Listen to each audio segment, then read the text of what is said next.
le plus adapté aux petites entreprises pour se faire connaître sur le web. Aujourd'hui, je lance une série de vidéos qui vont vous permettre de faire connaître votre commerce sur le web et de vous démarquer de vos concurrents. Je vais expliquer les étapes essentielles que vous devez absolument mettre à jour dans votre fiche. Tout d'abord, je me présente, je m'appelle Catherine Ebig et je suis photographe agréée Google depuis plusieurs années.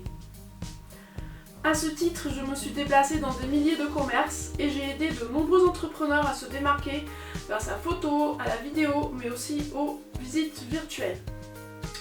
J'ai validé et paramétré en tant qu'agence web de nombreuses fiches Google. Et je peux vous expliquer maintenant quelles sont les étapes essentielles du référencement local de Google. Donc, si vous souhaitez avoir plus de clients en 2020, continuez à regarder cette vidéo. La première chose la plus importante de mon point de vue est d'inciter vos clients à laisser des avis. Pourquoi ? Tout d'abord, je vous rappelle les 3 critères de référencement local des fiches Google My Business. La pertinence, la proximité, la popularité. À votre avis, comment Google juge de la popularité de votre fiche ? Eh bien, il la juge en fonction du nombre d'avis clients laissés sur votre fiche. Alors si je me rends sur la page de l'aide de Google My Business et que je regarde les conseils que donne Google pour améliorer le classement local de votre établissement, donc c'est bien écrit ici, gérer les avis et y répondre. Donc c'est important d'interagir avec vos clients en répondant à leurs avis. Ensuite, quelle est la méthode utilisée par Google pour déterminer le classement local ? Donc on a bien pertinence, distance et proéminence. Et donc dans la proéminence, on voit que le nombre d'avis Google et les notes correspondantes sont pris en compte dans le classement des recherches à proximité. Plus un établissement enregistre d'avis positifs, plus il a de chances de figurer en bonne place dans le classement local. Si vous regardez des fiches bien référencées sur Google, vous remarquerez qu'elles ont un nombre d'avis conséquent. Par exemple, si vous êtes un restaurant, les clients vont choisir d'aller chez vous en fonction de 3 critères. La nourriture, l'ambiance et votre réputation, constituée en partie par les avis et tous les articles qu'on peut trouver sur le net à votre sujet. Idem quand vous achetez un produit, vous regardez le produit et les avis. Dans cette vidéo, je vais vous expliquer quelle méthode il faut appliquer exactement. Mais avant, je vais vous expliquer aussi ce que j'ai entendu chez de nombreux clients. Je ne veux pas perdre mon temps à répondre à ces avis. Mon concurrent me met des avis négatifs, donc cela ne sert à rien, etc. Aujourd'hui, la communication est devenue indispensable. Et gérer la communication de votre commerce doit devenir une priorité, tout comme un restaurant gère la décoration de son établissement ou la présentation de ses plats. Le business model a changé et vous ne pouvez plus vous baser sur le modèle d'il y a 10 ans, car vous risquez de tout perdre. Inutile d'avoir investi des milliers d'euros dans votre commerce si vous n'investissez pas un minimum dans la communication. J'ai vu des tas de commerces fermés au fil des années parce que leur communication était inexistante. Gérer les avis clients fait partie de la communication. Si vous ne voulez pas le faire, déléguez, mais ne délaissez pas ce poste car comme je vous l'ai dit plus haut, la popularité des fiches est un facteur essentiel chez Google. Voici comment faire pour répondre aux avis des clients.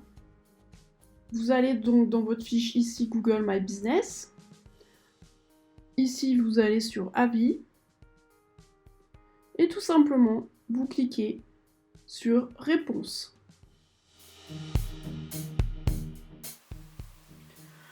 Même si vous avez des avis négatifs, peu importe. Il vaut mieux avoir une note de 3 sur 5 avec 5000 avis qu'une note de 5 sur 5 avec 6 avis. Parce que dans le premier cas, On voit bien qu'avec 5000 avis clients, le commerce est bien plus populaire que dans le deuxième cas. Mais une autre chose qui va être très importante, c'est la manière dont vous allez répondre aux avis des clients. Sachez que les clients vont regarder vos réponses. On sait que tous les clients ne sont pas parfaits, peut-être certains sont difficiles ou pire que ça, peut-être que même c'est votre concurrent qui a laissé un mauvais avis. Donc si cela est le cas, il faudra lui répondre en lui disant par exemple « Nous sommes désolés de ce mauvais commentaire, mais nous ne voyons pas votre profil et il y a très peu d'explications. Nous doutons de la validité de votre avis ou les éléments que vous décrivez ne correspondent pas du tout à notre établissement. Et nous ne comprenons pas ce qui a pu se passer.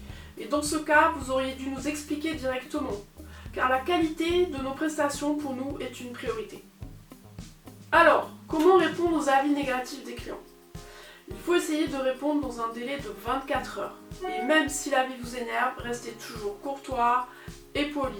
Il faut être concis, donner une réponse courte et surtout ne pas se lancer dans de longues explications. Et, s'il y a un réel problème, s'excuser et faire une proposition pour améliorer la situation. Par exemple, si l'avis concerne un restaurant où le temps d'attente a été très long, eh bien répondre en disant « Désolé, nous mettrons tout en œuvre la prochaine fois pour que cela ne se reproduise plus. Parfois les clients arrivent tous en même temps, et dans ce cas c'est très compliqué à gérer. Nous serions heureux de vous offrir un cocktail de bienvenue pour vous faire oublier ce désagrément. » Essayez toujours d'apporter une solution au problème. Et pensez bien que votre réponse va être lue par des milliers de clients. Donc, soignez vos réponses. Répondez à tous les avis de clients, négatifs ou positifs. Dans le cas d'un avis positif, c'est plus facile. Vous le remerciez pour sa confiance et vous espérez le revoir rapidement. Pour augmenter votre popularité, vous devez avoir plus d'avis. Alors, quelle méthode faut-il appliquer pour avoir plus d'avis ? Parfois, j'ai entendu des clients me dire « Je n'ose pas demander à mes clients, ils laisseront des avis s'ils le souhaitent. » Alors, dans ce cas, si vous ne voulez pas leur demander, plusieurs moyens sont à votre disposition. Inscrire un petit mot sur le menu ou la carte de votre restaurant. Créer des cartes de visite données au moment de l'addition, avec une mention au dos de la carte. Votre avis compte pour nous, merci de nous laisser un avis sur notre fiche, avec le lien Google, ou encore mieux, un QR code que l'on scanne et qui redirige directement sur le site en question. J'ai fait une petite vidéo à ce sujet, vous pouvez la regarder. Si on est à un restaurant, on peut expliquer à son personnel comment faire. Par exemple, on peut commissionner ses serveurs en leur proposant une prime pour chaque avis laissé qui citera son nom. Le serveur inscrit alors son nom sur sa carte et prend le temps d'expliquer qu'il apprécierait que le client laisse un avis sur Google My Business en le citant. J'ai observé cette méthode aux États-Unis et je peux vous dire que ça marche, mais en France pour l'instant peu de monde le fait. Un autre moyen, si vous récupérez les contacts de vos clients, c'est de leur envoyer un SMS ou un mail en leur demandant de laisser un avis sur leur visite. Vous pouvez aussi proposer un petit cadeau si votre client laisse un avis, comme une boisson gratuite ou un mini dessert gratuit ou un coupon de réduction, etc. Ensuite, comme la plupart des gens ne savent pas comment faire, n'hésitez pas à guider vos clients. Il faut leur montrer exactement où aller et comment faire. En final, il ne faut pas hésiter à demander directement des avis à vos clients, car plus vous demanderez, plus vous en recevrez. Et si les clients sont satisfaits, ils seront contents de vous aider. Si vous débutez votre business, il faudra commencer par demander à vos meilleurs clients de laisser des avis, de manière à essayer de se construire une réputation durable. De plus, cela permet de tisser des liens avec vos clients qui apprécieront cette reconnaissance. Vous pourrez créer aussi une connectivité avec vos clients. Vous pourrez établir une relation de confiance. Et ensuite, dernier point essentiel, c'est demander des avis régulièrement. Ne le faites pas en une seule fois. Et ensuite, après, plus rien pendant des mois. Il est important d'avoir de nouveaux avis chaque mois. En plus, si vous demandez des avis et que vous les recevrez tous sur la même période, cela pourra paraître suspect. Donc, ce process vous permettra de vous faire une réputation en ligne et cela vous fera gagner du référencement. Aujourd'hui, les avis sont très importants. Aussi, je vous invite à visiter d'autres plateformes comme Yelp, TripAdvisor et d'y répondre également. En recevant des avis, vous pourrez améliorer votre travail, vos prestations, vos services, car vous aurez des retours de clients pertinents. Personne n'est parfait. En bonus, je vous invite à télécharger la checklist gratuite de la fiche Google My Business qui va vous énumérer tous les points importants. Cette checklist est téléchargeable et gratuite et vous retrouverez le lien dans la description de ma vidéo. Je la mets régulièrement à jour dès que Google sort des nouveautés. Je vous invite également à visionner la vidéo sur comment demander des avis à vos clients et aussi ma prochaine vidéo sur comment optimiser sa fiche Google, épisode 2 et 3. Si vous voulez recevoir mes prochaines vidéos, abonnez-vous à ma chaîne. Si cette vidéo vous a plu, merci de la liker et de la partager. À bientôt!